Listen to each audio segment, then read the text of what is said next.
वो लोग अंग्रेजों के दलाल रहे हैं, इसलिए उनकी बात करना उचित नहीं है। क्योंकि जिस पार्टी से आते हैं वो देश के आज़ादी के दिनों में अंग्रेजों का साथ दिया था।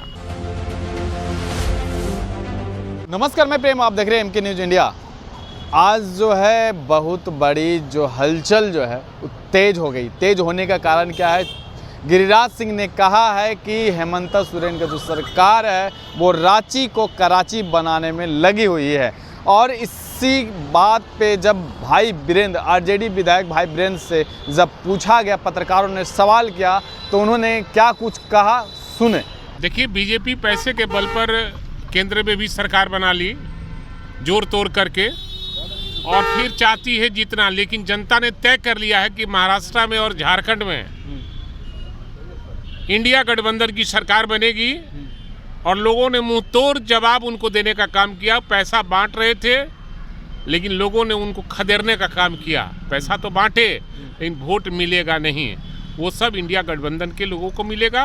क्योंकि 23 तारीख को चुनाव का परिणाम आने वाला है, और हम समझते हैं कि महाराष्ट्र में पूर्ण बहुमत के साथ सरकार इंडिया गठबंधन की बनेगी, और झारखंड में भी पूर्ण बहुमत से सरकार बनेगी। झारखंड की बात करें तो आज जहां 38 सीटों में से बैरमो सीट पर प्रत्याशी अनूप सिंह को खदेड़ा गया है ग्रामीण द्वारा, वहां के वो जो बीजेपी के लोग होंगे वो खदरे होंगे।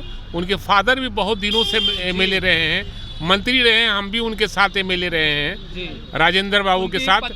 और हाँ, तो हम समझते हैं कि वहाँ कोई प्रभाव नहीं पड़ने वाला। गिरिराज सिंह कह रहे हैं कि हेमंत सोरेन जो है रांची को कराची बनाना। गिरिराज सिंह देशद्रोही हैं, और वो लोग अंग्रेजों के दलाल रहे हैं, इसलिए उनकी बात करना उचित नहीं है। क्योंकि जिस पार्टी से आते हैं वो देश के आज़ादी के दिनों में अंग्रेजों का साथ दिया था। तो ये भी लोग अंग्रेजों के साथ देने वाले लोग हैं। ये लोग हिंदुस्तानी हो ही नहीं सकते, हिंदू हो ही नहीं सकते हैं। निशिकांत दुबे कह रहे हैं कि इस बार जो है जेएमएम जो पार्टी है हेमंत सोरेन की सरकार बनेगी नहीं, एकदम बनेगी। अब पूर्ण बहुमत से बनेगी, तो 2/3 बहुमत से बनेगी। एक सवाल, मैं झारखंड चुनाव में गया था, मैं एक घर घुमा हूँ, और कई विधानसभा में घुमा हूँ। मैं देखा हूँ वहाँ की स्थिति एकदम। जो एक योजना चलाया हेमंत सोरेन ने, मैया योजना, और लोगों को 200 यूनिट जो है बिजली फ्री, हमको दिखाए लो कि 0 बैलेंस आ गया, और जो हम उसके यहाँ बकाया था वो सब माफ हो गया।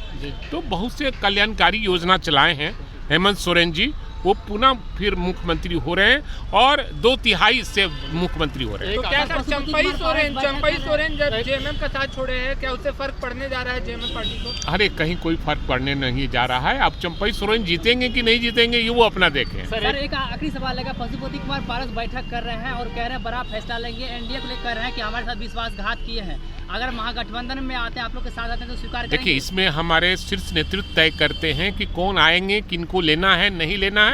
इसमें हमारा शीर्ष नेतृत्व तय करेगा, और फैसला उनको लेना है, पार्टी उनकी है, फैसला वो लेंगे तो हमारे शीर्ष नेतृत्व तय करेंगे। आप लोग भी मानते हैं अगर वो हमारे यहाँ आएंगे तो हमारा शीर्ष नेतृत्व तय करेगा क्या करना है। आप लोग मानते हैं कि उसमें गलत हुआ है? चलिए सर, एक सवाल रहा, एक तरफ जहां विनोद तावड़े का वीडियो वायरल हो रहा है, दूसरी तरफ भाजपा दावा कर रही कि महाराष्ट्र हो चाहे झारखंड हो, आप मेरा भी चला दीजिए। ये जितने बीजेपी के लोग हैं ये हिंदुस्तानी नहीं हैं, हिंदुस्तान के दुश्मन हैं, और ये अंग्रेजों के दलाल हैं। ये नाथूराम गोडसे के खानदान हैं, इसलिए नाथूराम गोडसे का खानदान से देश नहीं चलेगा। ये हिंदुस्तानियों का देश है, हिंदू, मुस्लिम, सिख, ईसाई का यह देश है। ये नाथूराम गोडसे का देश नहीं है। चलिए, तो आपने सुना क्या कुछ कह रहे थे। साफ तौर पे इनका कहना है कि वो सब जो बीजेपी वाले हैं वो कुछ भी अनर्गल बयानों से जो है वो देते रहते हैं। साथ में उन्होंने जब विनोद तावड़े से जब कहा कि विनोद तावड़े जो हैं वो पैसे बांटते नज़र आ रहे हैं, और साथ ही साथ उनका भी कहना है कि बीजेपी वाले जो है पैसे से ही खरीद फरोख्त जो है ईवीएम जैसे जो कई मुद्दे जो है उन पर लगाते हुए भाई वीरेंद्र जो है दिखे। और साथ में जब अंतिम सवाल जो उनसे कहा गया कि क्या लगता है कि पशुपति पारस जो है 2 दिवसीय बैठक किए, और उनमें जो है क्या लगता है कि अगर पशुपति पारस एनडीए से खफा होकर अगर महागठबंधन की तरफ आते हैं तो क्या पशुपति पारस को महागठबंधन या आरजेडी स्वीकार करेगी। तो भाई वीरेंद्र ने कहा कि ज़रूर अगर आला कमान या बैठक होने के बाद अगर सभी सर्वसम्मति होती है तो उनको सम्मान किया जाएगा, लेकिन ऐसी परिस्थिति अभी हुई नहीं है या आई नहीं है, तो हम अभी कुछ उचित जो है नहीं कह सकते हैं। तो इसी तरह के तमाम खबरें बने रहें, देखते रहें एमपी न्यूज़ इंडिया। धन्यवाद।